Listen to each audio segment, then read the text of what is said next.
Hello बच्चों, आइए प्रश्न को देखते हैं। प्रश्न दिया गया, हमें सिद्ध कीजिए कि हमें बाएं पक्ष दे रखा है और दाएं पक्ष दे रखा है। हमें बाएं पक्ष को बराबर दिखाना है दाएं पक्ष के। इस प्रश्न की जो हमारी मुख्य अवधारणा वो क्या बनती है? मुख्य अवधारणा। हम जानते हैं बच्चों कि हमें बाएं पक्ष में क्या दे रखा है, हमें सारणिक दे रखी है। और सारणिक में हम जानते हैं स्तंभ होता है, पंक्ति होते हैं। क्या होता है स्तंभ और क्या होती है पंक्ति? जैसे A11 A12 और ऐसे चलता जाता है A1N तक, और ऐसे नीचे भी AN1 फिर AN2 और ऐसे चलता जाता है ANN तक। यहाँ पे हमारे पास N क्रॉस N है, मतलब हमारे पास N पंक्ति है और N ही स्तंभ है। ये होती है हमारी पंक्ति, पंक्ति नंबर 1 फिर पंक्ति नंबर 2 और ऐसे चलता जाता है पंक्ति नंबर N तक। और ये होते हैं हमारे पास स्तंभ, स्तंभ नंबर 1 फिर स्तंभ नंबर 2 ऐसे चलता जाता है स्तंभ नंबर N तक।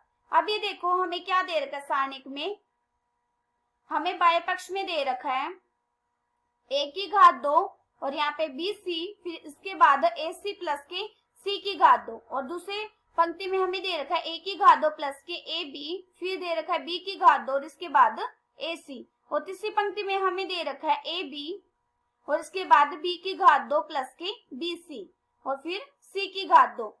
अब हम क्या करेंगे, पहले स्तंभ से A को बेनिस ले लेते हैं, दूसरे स्तंभ से B को बेनिस ले लेते हैं और तीसरे स्तंभ से C को बेनिस ले लेते हैं।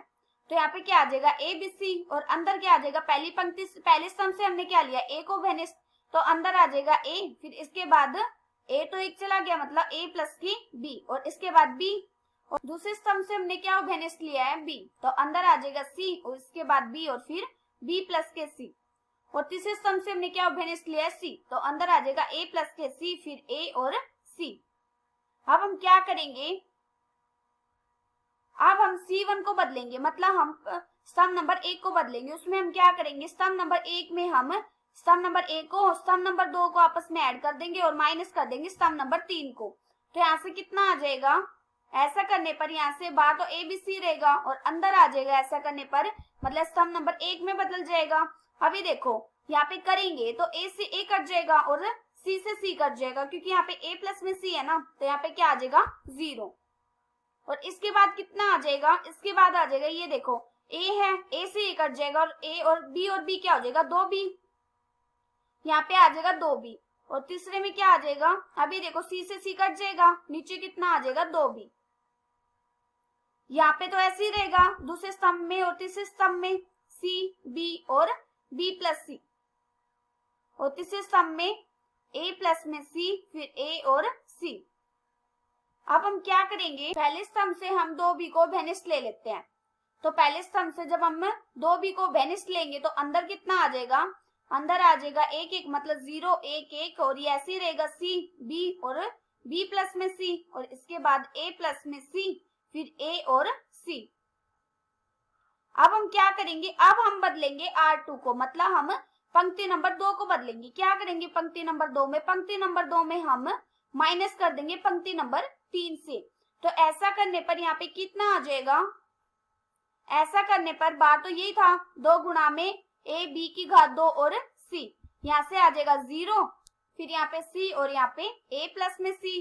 हमने दूसरी पंक्ति को बदला है ना, दूसरी पंक्ति को बदलने पर यहाँ पे क्या आ जाएगा, अभी देखो हमने R2 को बदला है, R3 को माइनस कर दिया, मतलब R2 को हमने क्या कर दिया, दूसरी पंक्ति में हमने तीसरी पंक्ति को माइनस कर दिया। तो 1 माइनस 1 0 और यहाँ पे B से B कैंसिल हो जाएगा माइनस के C और यहाँ पे A माइनस में C, तो कितना आ जाएगा यहाँ पे 1 माइनस 1 मतलब 0, और इसके बाद फिर क्या था B माइनस B और माइनस के C मतलब B माइनस B माइनस के C, B से B कट जाएगा और इसके बाद A माइनस में C, और तीसरी पंक्ति ऐसी रहेगी मतलब 1 फिर B प्लस में C और C। यहाँ से कितना आ गया, यहाँ से आ गया 2AB की घात 2C और यहाँ पे 0 0 1 और यहाँ पे C, और यहाँ पे कितना आ जाएगा माइनस के C और इसके बाद B प्लस में C, और यहाँ पे कितना आ जाएगा, यहाँ पे आ जाएगा A प्लस के C और A माइनस के C और यहाँ पे C। हमने ऐसा क्यों किया, हमने यहाँ पे कैलकुलेशन आसान करने के लिए ये चीजें की है, ताकि हम यहाँ पे अगर 0 बना देते हैं ना किसी टर्म को तो हमारी कैलकुलेशन आसान हो जाती है। तो हमने क्या किया, इन दोनों को 0 बना दिया, ऐसा करने पर हमारी कैलकुलेशन आसान हो जाती है। अभी देखो हम इसको हल करने का तरीका जानते हैं। इसमें क्या होता है, पहली पंक्ति और पहला स्तंभ उठता है, पहली पंक्ति और पहला स्तंभ हट जाता है ये देखो ये बार जीरो है तो पूरा ही जीरो बन जाएगा, तो इसका फायदा है नहीं। फिर क्या होता है माइनस के, इसमें पहली पंक्ति और दूसरा स्तंभ उठता है, पहली पंक्ति हट जाती है और दूसरा स्तंभ हट जाता है। तो यहाँ पे ये देखो ये तो जीरो बन गया और यहाँ पे क्या आ गया माइनस के ए माइनस के सी। तो यहाँ से कितना आ गया, यहाँ से आ गया 2ab की घात 2c और यहाँ पे अंदर आ जाएगा ऐसा करने पर माइनस सी। और यहाँ पे अब ये देखो ये हटा था ना माइनस सी, ये जीरो बन गया और ये क्या आ गया माइनस के ए प्लस के सी। फिर इसके बाद हमारा प्लस का ये मतलब पहली पंक्ति और तीसरा स्तंभ, तो पहली पंक्ति हट जाती है और तीसरा स्तंभ हट जाता है, ये जीरो बन गया और यहाँ से कितना आ गया माइनस माइनस प्लस, मतलब प्लस के ए प्लस में सी गुणा के और अंदर कितना आएगा, अंदर आएगा माइनस माइनस प्लस मतलब प्लस के सी।